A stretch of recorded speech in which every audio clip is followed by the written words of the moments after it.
Hello, this is CrazyMan7777 here with another Halo Mega Bloks review. This one is of the Last Man Standing Infection Pack. This is a pretty rare set as far as I know, and it's pretty hard to get, and it's rare because as far as I know it wasn't supposed to be made in the US, so most states do not actually have this set. I was lucky one day, and I was able to get both the metallic series, these guys, if you can remember that, which is the last Halo Mega Bloks review, and this Infection Last Man Standing pack at my local Target, which is pretty helpful. I do seem to get pretty lucky with that sometimes. And plus, they had both things on sale, so I actually got the whole thing for like less than $25, which is awesome. I mean, both the metallic series and the infection pack. Anyway, as you can see, I have a little bit of a diorama set up. So as you can see, this is Halo 3 version. The new infection packs that they're going to be having are going to be Halo Reach and Halo 4 infection, which is going to be awesome. But for now, we have this set, which is a little bit old. As you can see, the figures are still old version figures, but I will be getting new version figures some other time. And there's a security Spartan in the middle. This is the Last Man Standing, which is why it is called the Last Man Standing pack.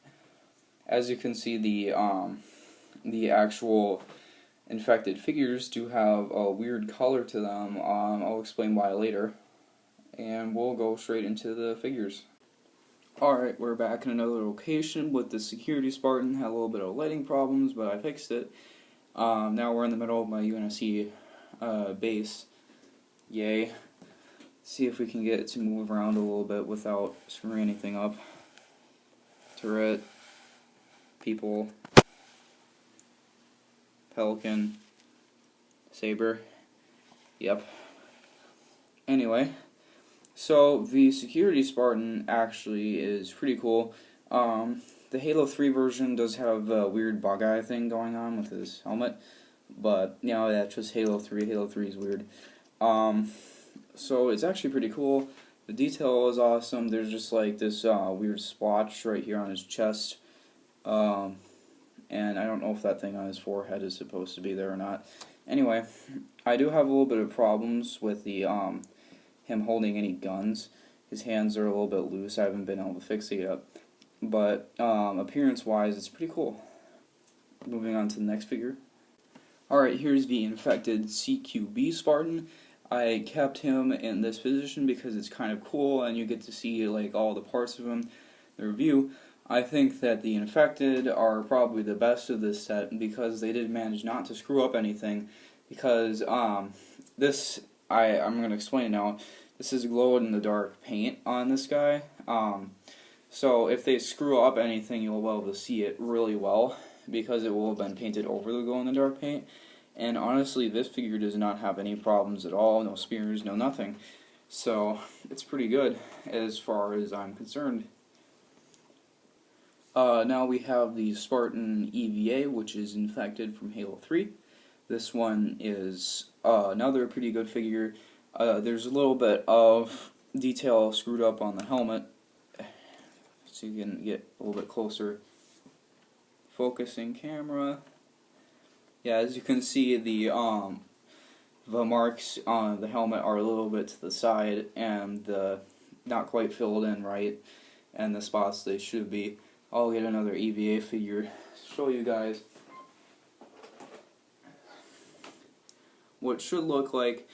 This one's a little bit faded, but you can tell. Black figure. Yeah, as you can see, there's quite a bit of difference between the two EVAs in the helmet spectrum. Other than that, once again, it's a figure that really has no issueless details going on. Here is the infected Recon Spartan.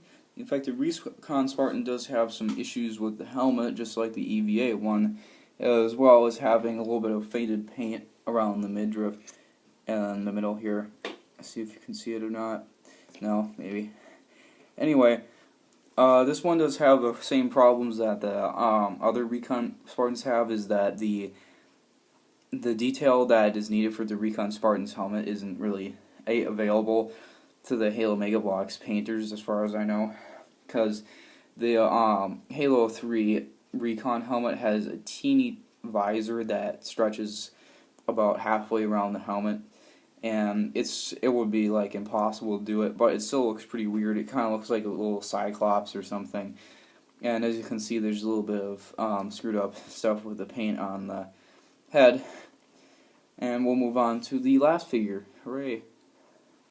Here is the very last figure in his position as he was in the video, except for he was kind of in the middle of the screen so that it looked like it was from his perspective.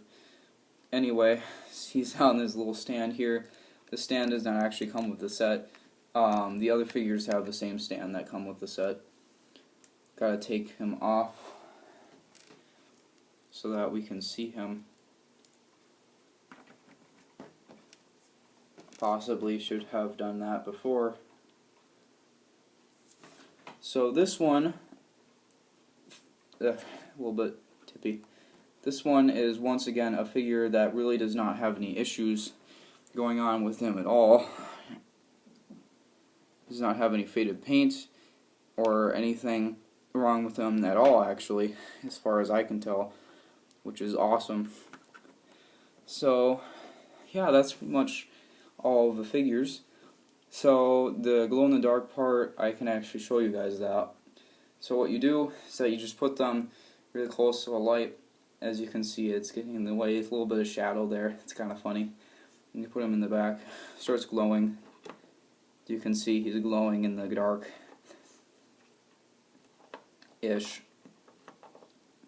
These ones do have a little bit of part of glowing. They only really glow on the chest and like the middle of the head, and that's kind of it. They don't really glow much other than that, except for the EVA. The EVA will glow all over the place. He's glowing right now. Anyway, so that's the end of my review. I would give this one a 5 out of 5 because it does bring in everything new and really good paint on the figures with little to no problems with detail, as well as having a new Spartan that is rare and I don't have, and a bunch of other cool features. Alright, I'll see you guys next time. Watch World Tanks Tuesday.